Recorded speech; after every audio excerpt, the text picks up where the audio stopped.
पचायला हलका, बनवायला सोपा आणि तितकाच चविष्ट, कमी वेळात आणि कमी साहित्यात तयार होणारा अतिशय स्वादिष्ट असा दही भात बनवणार आहोत। तर हा दही भात बनवण्यासाठी मी इथे शिजलेला भात घेतला आहे।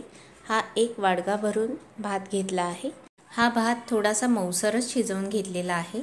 सोबतच आपल्याला इथे दही वापरायचं आहे, तर इथे मी रेडीमेड दही वापरला आहे। विशेष करून या रेसिपीसाठी दही घेताना गुठळ्या नसलेलंच दही घ्यावं। साईचं दही शक्यतो घेऊ नये। साईचं दही वापरायचं झाल्यास ते दही व्यवस्थित घुसळून घ्यावं, नाहीतर या दह्याच्या गुठळ्या राहतात आणि या रेसिपीमध्ये दह्याच्या गुठळ्या अजिबात चांगल्या लागत नाहीत। त्यामुळे शक्यतो दुधापासून बनलेलंच दही घ्यावं। तसेच दही फार आंबटही नसावं। तर इथे मी दही काढून घेते। या रेसिपीसाठी भात शिजवताना थोडंसं जास्त पाणी घालूनच मऊसर असा भात शिजवून घ्यायचा आहे, कारण दही भात हा फार मोकळा चांगला लागत नाही। मऊसर असा भात शिजवून घ्यायचा आणि एका ताटामध्ये तो पसरवून ठेवायचा, म्हणजे भाताची शीतं मोडली जात नाहीत। तर इथे मी पुरेसं असं दही काढून घेतलं आहे, ज्या प्रमाणात भात आहे। हे दही आता हलकंसं फेटून घेऊ। चमच्यानीच फेटते आहे। तर हे दही फेटून झालेलं आहे। आता या दह्यामध्ये चवीपुरतं मीठ घालू आणि चवीपुरती साखर घालू। इथे मी अर्धा चमचा साखर घातली आहे। आता हे व्यवस्थित मिक्स करून घेऊ। हलक्या हाताने मिक्स करायचं आहे। आता हे दही आपण भातामध्ये मिसळून घेणार आहोत।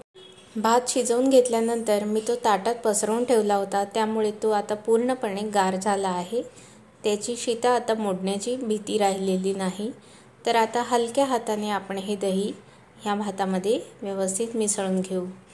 दही आणि भात आपण फोर्कच्या मदतीने हलक्या हाताने मिसळून घेतला आहे। आता आपण याला छानपैकी खमंग अशी फोडणी देऊ। तर आता मी गॅसवर पळी तापत ठेवलेली आहे। अर्धी पळी तेल घालूया आणि तेल व्यवस्थित गरम होऊ देऊया। तेल अगदी व्यवस्थित गरम झालेलं आहे।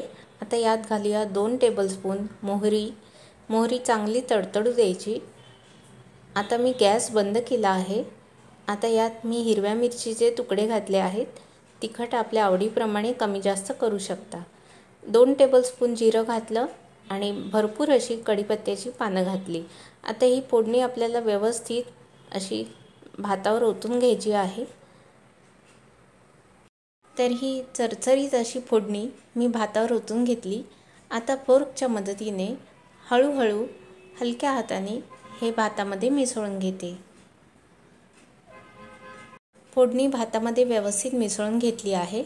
आता या भातावर आपण चिरलेली कोथिंबीर पेरूया। इथे माझ्याकडे थोडेसे डाळिंबाचे दाणे होते, ते सुद्धा मी भातावर पेरले। डाळिंबाचे दाणे हे ऑप्शनल आहेत, पण दही भात खाताना डाळिंबाचे दाणे फार सुंदर लागतात।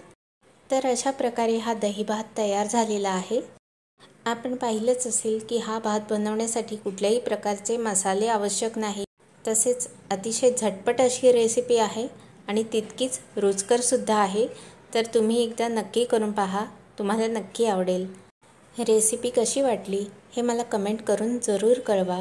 लाईक, शेअर आणि सबस्क्राईब करायला विसरू नका। धन्यवाद।